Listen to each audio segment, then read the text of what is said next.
जय माता रानी। दुर्गा सप्तशती का 7वां और 8वां अध्याय आप सभी के लिए इस वीडियो में लेकर के आई हूँ। तो प्रिय श्रोताओं, चलिए हम कथा को प्रारंभ करते हैं। जैसा कि 7वें अध्याय में चंड और मुंड का वध। महर्षि मेधा ने कहा, दैत्यराज की आज्ञा पाकर चंड और मुंड चतुरंगिनी सेना के साथ हथियार लेकर देवी से लड़ने के लिए चले गए। हिमालय पर्वत पर पहुंचकर उन्होंने मुस्कुराती हुई देवी को, जो कि सिंह पर बैठी हुई थी, जब असुर उनको पकड़ने के लिए तलवारें लेकर उनकी ओर बढ़े, तब अंबिका माँ को उन पर बड़ा ही क्रोध आया और मारे क्रोध के उनका मुख काला पड़ गया।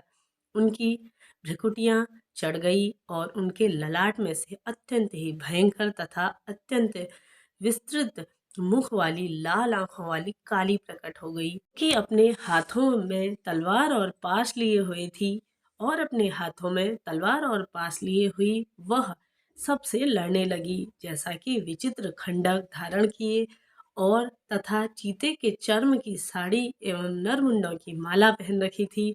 उनका मांस सूखा हुआ था और शरीर केवल हड्डियों का ढांचा बना था, और जो भयंकर शब्द से दिशाओं को पूर्ण कर रही थी, वह असुर सेना पर टूट पड़ी और दैत्यों का भक्षण करने लगी।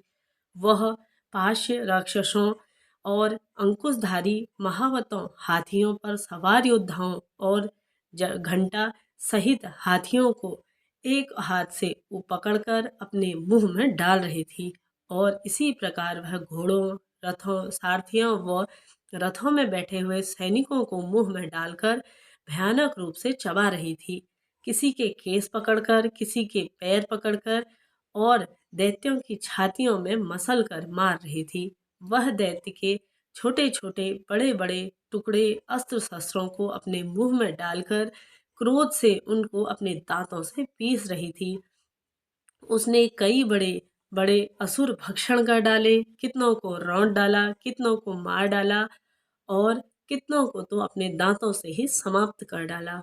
इस प्रकार से देवी ने क्षण भर में ही संपूर्ण दैत्य सेना को नष्ट कर दिया।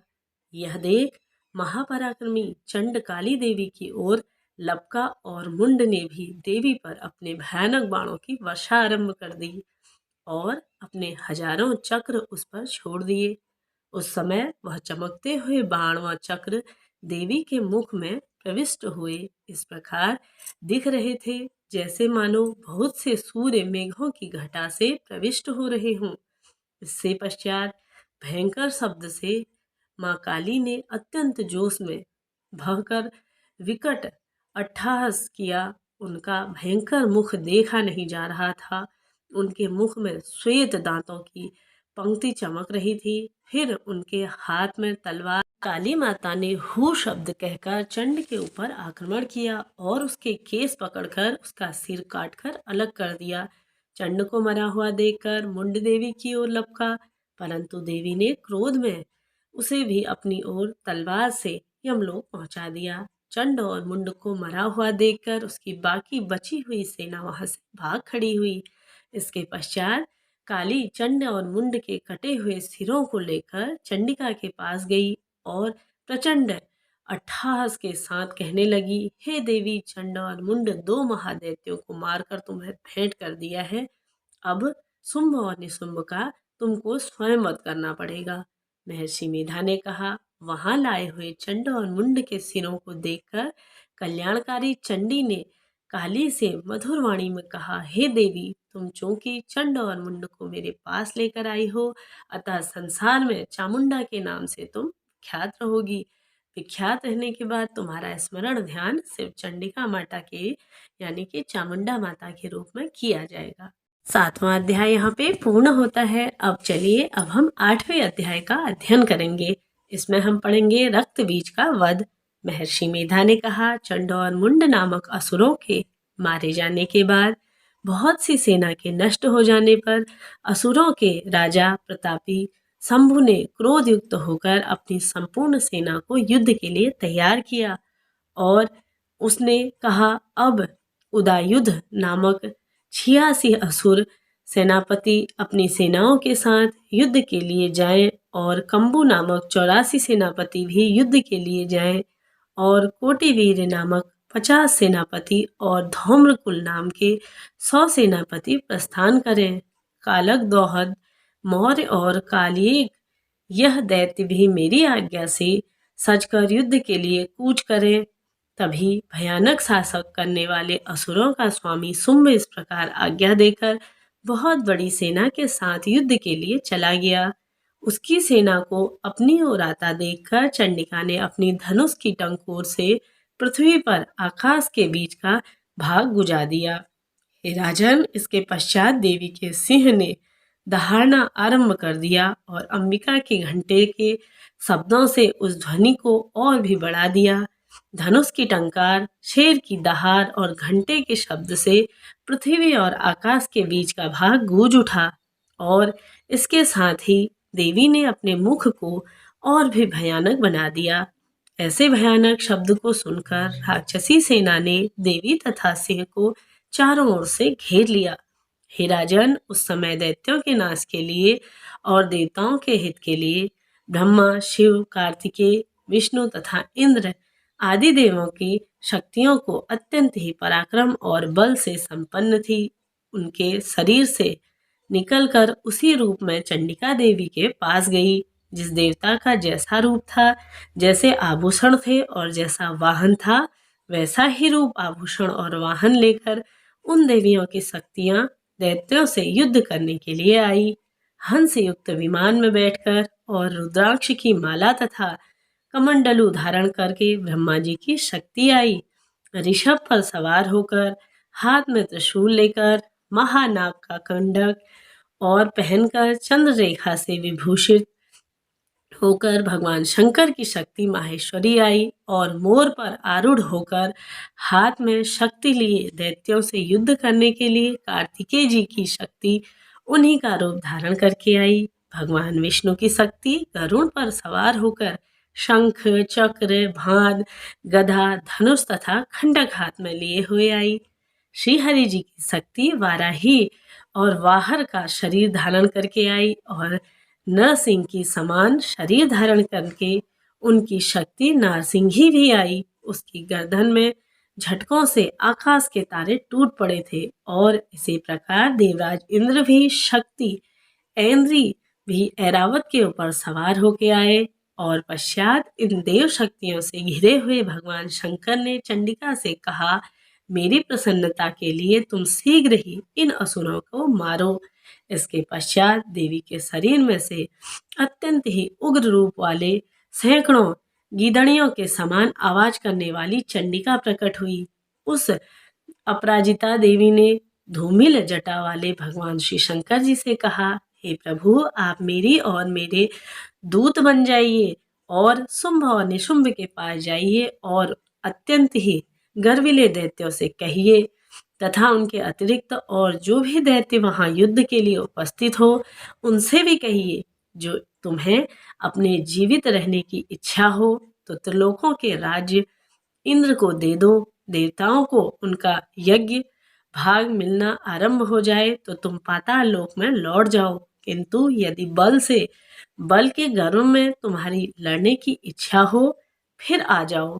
तुम्हारे मांस में मेरी योगिनियां तृप्त होंगी। चूंकि उस देवी ने भगवान शंकर को दूत के कार्य से नियुक्त किया, इसलिए वह संसार में शिवदूती के नाम से भी विख्यात हैं।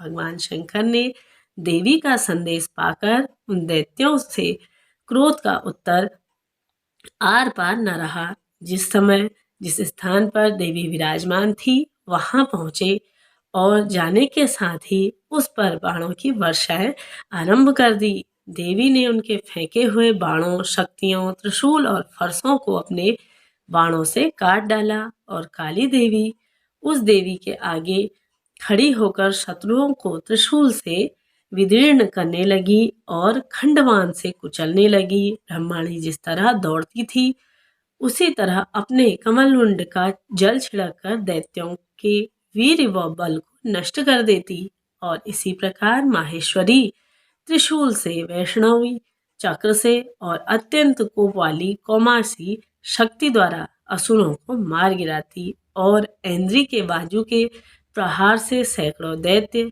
रक्त की नदियां बहाते हुए पृथ्वी पर सो जाते। वाराही ने कितनों की राक्षसों को अपने थूथन द्वारा मृत्यु के घाट उतार दिया।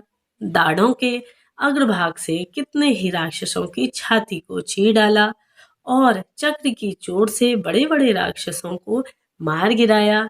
इसी प्रकार से जब सिंहनाद से चारों ओर सभी दिशाएं गूंजती हुई रणभूमि में विचरण कर रही थी, तब शिवदूती ने प्रचंड अट्टहास के कितने ही दैत्य भयभीत होकर पृथ्वी पर गिर पड़े और उनके गिरते ही वह उनको भक्षण करने लगी। इस तरह क्रोध से भरे हुए मातृगणों द्वारा नाना प्रकार के उपायों से बड़े बड़े असुरों को मरते हुए देखकर राक्षसी सेना वहां से भाग खड़ी हुई और उनको इस प्रकार भागता हुआ देखकर रक्तबीज नामक महापराक्रमी राक्षस क्रोध में भरकर युद्ध के लिए आगे बढ़ गया। उसके शरीर से रक्त की बूंदें पृथ्वी पर जैसे ही गिरती थी, वैसे ही शरीर वाला एक और बलवान उत्पन्न हो जाता। पृथ्वी से इस प्रकार रक्तबीज गदा हाथ में लेकर ऐन्द्री के साथ युद्ध करने गया। जब ऐन्द्री शक्ति ने अपने वज्र से उसको मारा तो घायल होने के कारण उसके शरीर से बहुत सा रक्त गिरने लगा और उसकी प्रत्येक बूंद से उसके समान ही एक बलवान और पराक्रमी अनेकों दैत्य भयंकर रूप में प्रकट होने लगे।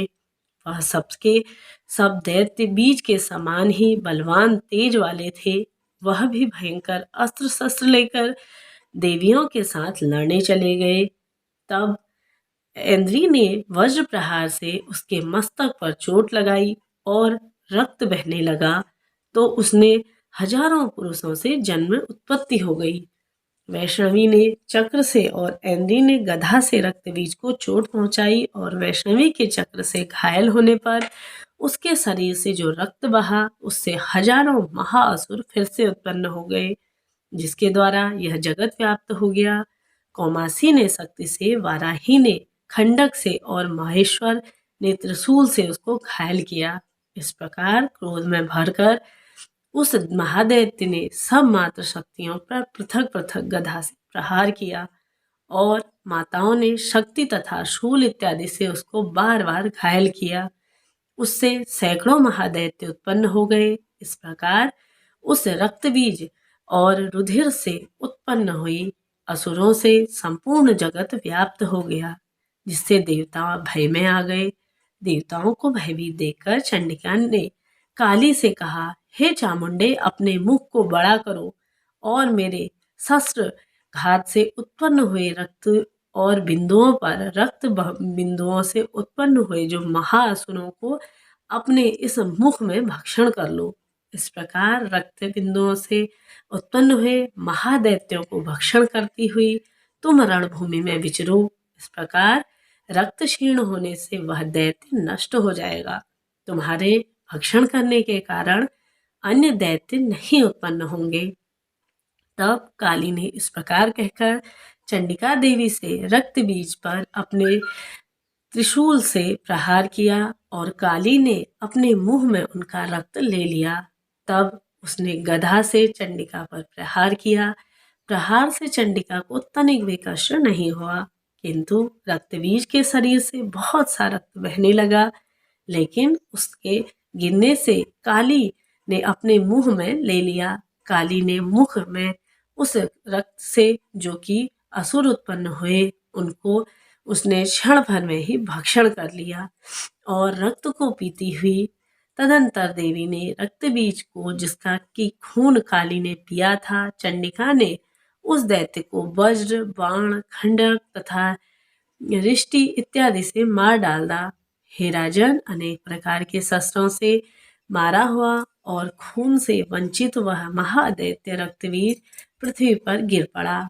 हे राजन, उसके गिरने से देवता अत्यंत ही प्रसन्न हुए और माताएं उन असुरों का रक्त पीने के पश्चात अद्भुत होकर नृत्य करने लगी। इस प्रकार से यह था 8वां अध्याय। हाँ, यहाँ पर पूर्ण होती है। 8 अध्याय पूर्ण होने के बाद मिलते हैं 9वें अध्याय में कल। तब तक के लिए जय माता रानी। बोलिए जगत जननी माता की जय हो।